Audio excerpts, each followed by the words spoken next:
The Arizona Cardinals are a team that are pretty hard to figure out going into this season, so I tapped into two people who know what the hell is going on. It's another edition of Southwest Bias. Get that stuff out of here! It's Southwest Bias! As always, brought to you by Desert Financial Credit Union, Arizona's #1 credit union, named by Forbes, and of course the guys that I'm tapping into, PHNX Cardinals greats, Brack, Damon, Dawg, holding the line as always as the season approaches. Of course, you need to be following along with them as the NFL season is closer than it's ever been. But that means it's time to get into some preseason predictions, some storylines, some primers. So Damon, what is the biggest storyline following the Arizona Cardinals going into the 2024-25 season? I think the biggest storyline with the Cardinals is always going to be Kyler Murray, as long as he's the quarterback of the team. I think it kind of goes back and forth whether the media likes him versus kind of goes against him. But as far as Kyler Murray, I mean, we know he has the talent available, and now he kind of has the weapons around him. I think this year is going to be about how does Kyler look? Can he play all 17? And what does that look like for the Cardinals' record at the end of the season? Is that fair, Bo? Kyler Murray, the storyline for the Arizona Cardinals? Fair. That's the biggest storyline, right? I mean, Fair. I think the year 2 jump is also in the equation, but like the Kyler Murray thing, he's so polarizing. Can he change the narrative? Because the last glimpse that national audience got of Kyler Murray was that playoff debacle against the Los Angeles Rams. It was awful, right? It was a bad performance, and that's what they think K1 is. But we've talked about it so many times on the PHNX Cardinals podcast, on Southwest Bias. The infrastructure is there. Kyler Murray's happy. He's healthy. He's been emboldened by this organization. He's in a good spot from a play calling standpoint. And man, his playmakers are on the up and up as well. With the addition of Marvin Harrison Jr., thanks to Damon, we held the line. And the Arizona Cardinals and Kyler Murray get to throw the ball to him each and every Sunday, along with Michael Wilson, who's on the rise, Trey McBride, who emerged, in a run game that's should be in the top 5 at the end of the season. So it's really exciting to see. I think Kyler Murray in this Cardinals team has a chance to kind of change some opinions around the nation. Well, and I think that the Kyler Murray thing is I believe, the correct answer. But I think like that sub-storyline is exactly what you hit on, Bo, which is what is everything surrounding Kyler and how are they setting Kyler up to succeed, right? Because it was just, quite frankly, chaos surrounding Kyler for the first couple of years. And some of it was good chaos, right? Like you had some really, really good talent. Okay. It was. Putting a DeAndre Hopkins next to Kyler Murray is the good kind of chaos. But then when you break it down and you look at Cliff and you look at Kime and you look at the whole infrastructure around him, it's very clear that they weren't setting him up to be the best that he can be. Right. And now he's at a point in his career. You usually see this with younger athletes, especially some of the top picks, where you get a couple years in and it's like, okay, I'm not just relying purely on my talent. I'm not just relying on who I think I should be. It's like, I know what I'm supposed to do day in, day out. And I have everything built around me. And so I want to tackle kind of the national perspective. You both talked about either the last time they saw Kyler Murray on a national stage was the playoff debacle. You talked about sometimes the national media loves Kyler and they don't. Damon, is the biggest thing the national media has wrong about Kyler Murray, or is there something else that they're missing about this team? I think that actually it probably goes into Jonathan Gannon as well, I'd say, because, he bursts onto the scene. He kind of has that awkward Rondell Moore pew-pew situation go on, and everybody was automatically against him. This guy's not going to work out in the NFL. And then we see a coach that seems to elevate his talent level that he was given last year with an USFL roster. And I think Cardinals fans at least are believing in Jonathan Gannon, whether the national media does or not. That's a different story. But I think that this year is going to be important for JG and for the rest of that coaching staff in terms of proving those people wrong, because it's the NFL. I mean, they're not going to give you 4 or 5 years to figure it out. I know year 2 is early, but he's got the offense and he's a defensive coach. If he can just elevate that defensive talent just a little bit incrementally, and that offense is around a top 10 offense in the NFL, the Cardinals should be hypothetically a pretty good team. And I think that that's also something that, the national perspective is maybe a little bit off on. Is Jonathan Gannon the guy? I would say Cardinals fans are all in on him. God forbid you're enthusiastic about your job. If there's a video of Sean McVay going pew, pew, pew, shots, explosives, people are like, man, this guy, he gets it. But, Jonathan Gannon coming over is kind of a relative unknown defensive coordinator. Like, man, this guy is corny. What a goober. But, he's authentic. He really has, he brings enthusiasm each and every day to the organization, to the facility. And people are bought into what Jonathan Gannon's doing and what he's selling. And Monty Ossenfort also he works in concert with every day as far as building this team. And I think that might be the biggest misconception is the talent on this roster, because it was that cover was so bare at this time last year, and the infusion of young talent and just the short time that Monty Ossenfort and Jonathan Gannon have been here. They had 12 draft picks this year. They had 9 the previous season. They're focusing on premium positions, and they're infusing this thing with talent. And I think that it's going to be here quicker than people anticipate. Like, if you look at some of the rankings, and they're pretty egregious, it's because nobody has any foresight to what this roster projects to be. They just know what they can look at. Oh, let's just base this off 2023 standings, where I think the Arizona Cardinals, they have young players that already play now and make an impact. Yeah, and I think that when it comes to national media, and even when you talk about smaller market teams, and it's part of the reason why we do this show is the Southwest bias, like our perspective locally here. And it's not just the Cardinals, but it's the Diamondbacks, even for a certain period of time, the Suns, and right now with the Suns as well.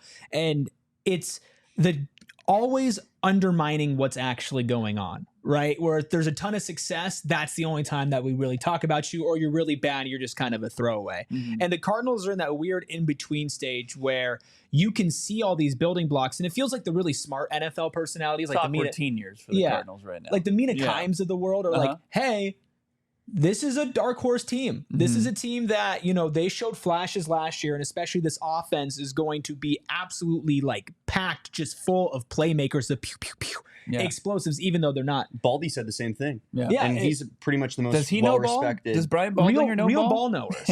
Yeah. Real ball knowers understand where the Cardinals are. And I think that that's what the national media has right, is when everybody is going and saying, hey, this is a team that maybe don't expect them to be fantastic this season. Don't walk in with these high expectations, but understand that when you are betting on a lot of young talent and you have a front office that has built in the similar ways that a Detroit Lions has built, like a New England Patriots has built, where they take late round shots on guys and they maybe draft off of some other people's boards, like what they don't have out there. And you're already even seeing it with this draft class as well. Like, hey, there are some players that, granted it's preseason, granted, like you still need to go out there and actually play football games.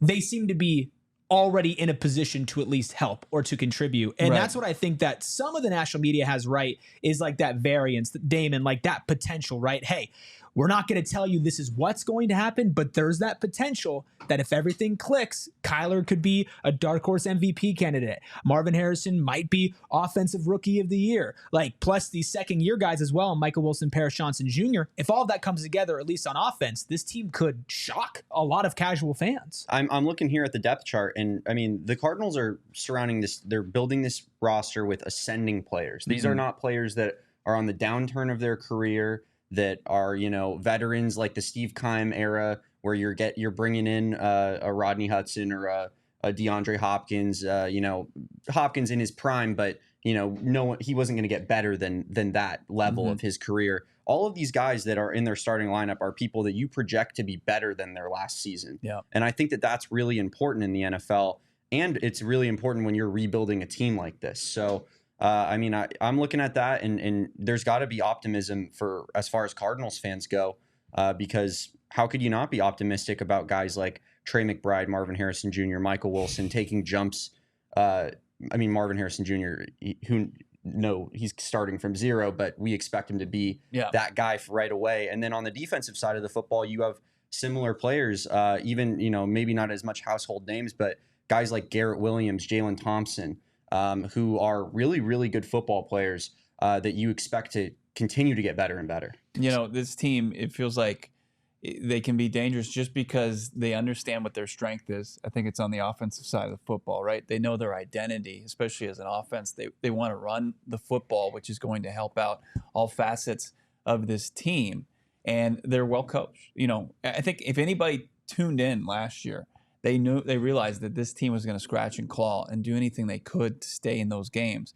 And then with an improved roster, that's a good combination, right? I heard our guy Chris Sims, another national pundit analyst, that said this team's well coached and it's got an improved roster, and that's a good mix for you to take the next step this upcoming season for the Cardinals. Well, and that's something that I think a lot of people they can't see it tangibly, right? Like you can say the potential, you could talk about players progressing, but until, there are national media pundits that are completely in tune with the game, and then there are some, and we won't name People names. don't like being wrong. Yeah, but there are also some that just aren't as in tune to maybe the not top 5, top 10 teams. They don't have to talk about them as much, right? And so until somebody comes out and shows that potential, they don't really understand it and see it. And I think what's being underrated in all of this, and I think both of you have touched on it a little bit as well, is now you're in the second year of a system under Jonathan Gannon, right? And under Drew Petzing, and under Nick Rallis, and under Monty Ossenfort, and that front office, and actually having a year of experience under their belt for what is a relatively young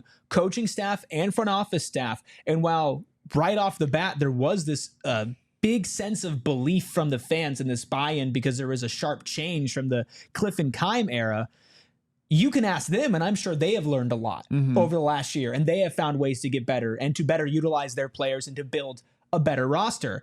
And I want to mention one more thing about the national media and maybe a negative thing that they have, right? And I'm going to do that in a second. But first, I want to remind everybody that this edition of Southwest Bias is brought to you by Desert Financial Credit Union. I have always been using Desert Financial Credit Union, and that is not an understatement. Through generations of my family, from my grandparents to my parents to me, they've been around, and for more than 84 years, they've been around for the Valley as well. Yeah, that's right. Literally. Arizona's largest, most trusted local credit union, dedicated to creating exceptional experiences by giving back to the community. They've got financial experts here to help you out with your basics, checkings and savings, but also mortgages, loans, credit cards, investment options, and more. Plus, they're going to do it with a smile on their face at one of their many Arizona locations. Plus, if you want to rep the Bird Gang, you want to fly high with the Redbirds, you can have that on a card as well. They have different designs for the Cardinals. And on top of all of that, Bo, what if I just gave you $200? Oh, man. Would you be a happy guy? Is this the game of Monopoly? Because that doesn't happen in real life. Well, it actually does happen in real life because it happens with Desert Financial Credit Union. When you open a free checking account online, you can get $200 in bonuses. Get started today by visiting desertfinancial.com/200.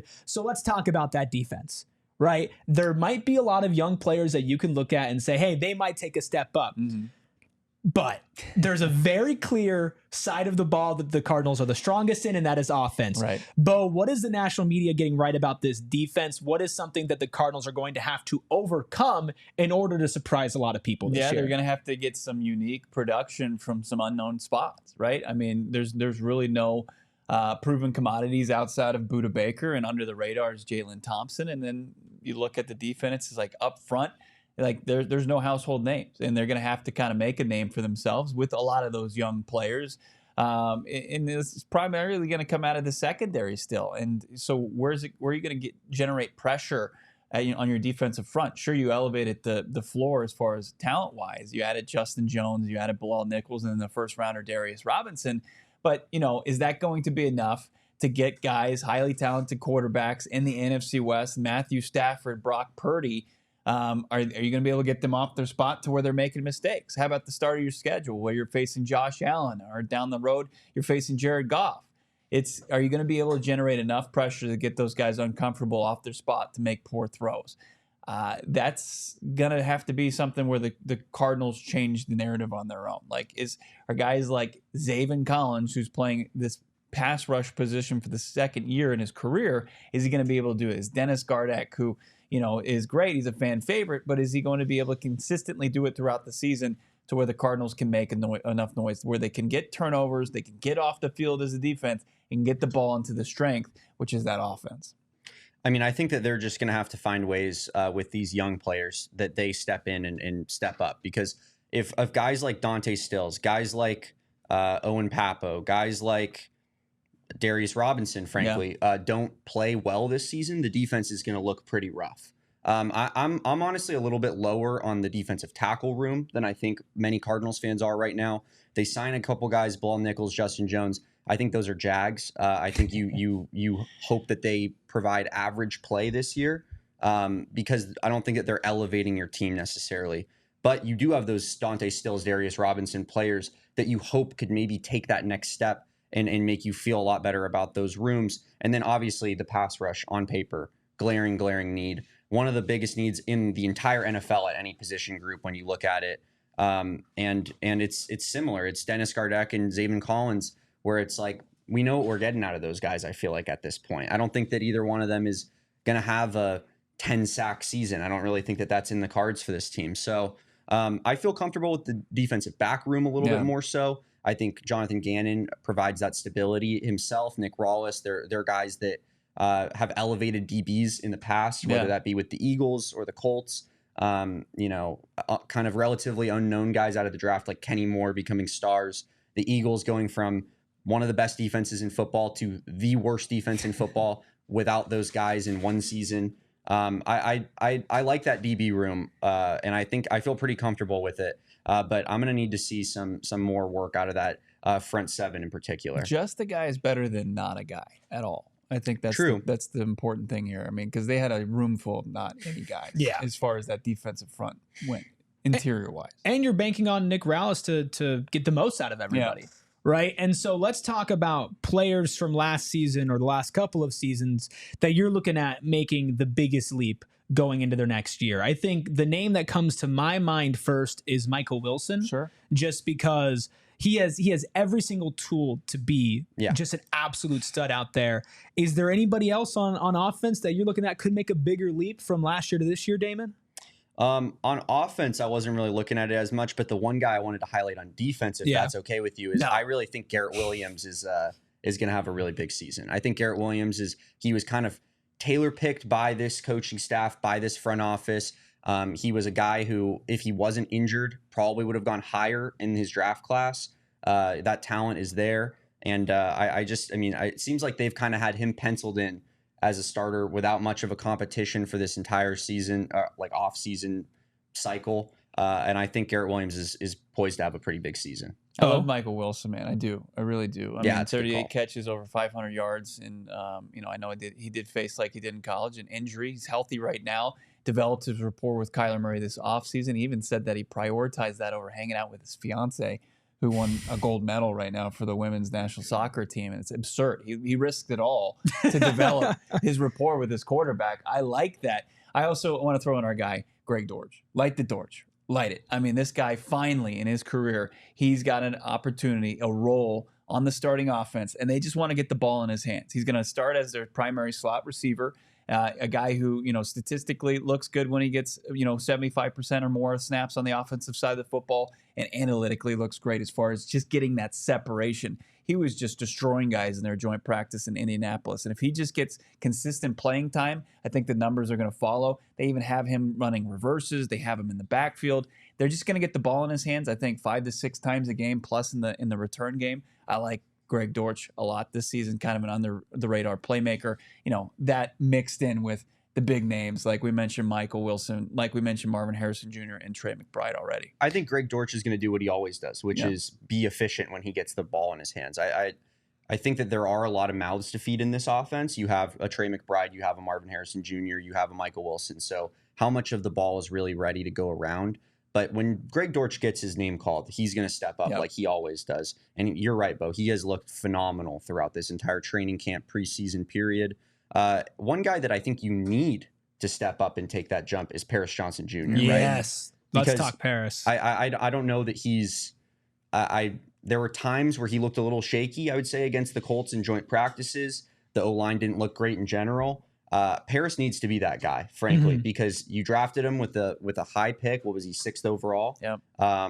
And you move him to the left side now. He's going to be a staple of this team for hopefully a decade. That's what you use an O-lineman pick that high on, and they need him to step up and really show signs that he has the potential to be a star left tackle in the NFL. Yeah, and being able to protect your quarterback gives him the ability to give the ball to Greg Dortch, to a Michael Wilson. And I think Trey McBride also in there as well as somebody that obviously fantasy players are super high on Trey McBride. Like the names I mentioned before, like Amina Kime, super high on Trey McBride, the McBridesmaids, as you guys call Her them. and Johnny. Yeah. Best friends. I know, right? And so I think that in order to really unlock everything, they need him to take just as big of a step, if not a bigger step, than somebody like a Michael Wilson, because he's going to be a premier part of this offense. But I think Paris Johnson Jr. is a really, really good call as well. And I don't see as many people talking about him going into this season and the type of role that he's going to play, which is going to be massive. But are we missing somebody? Are these two completely off? Well, if you want to yell at them, you can do it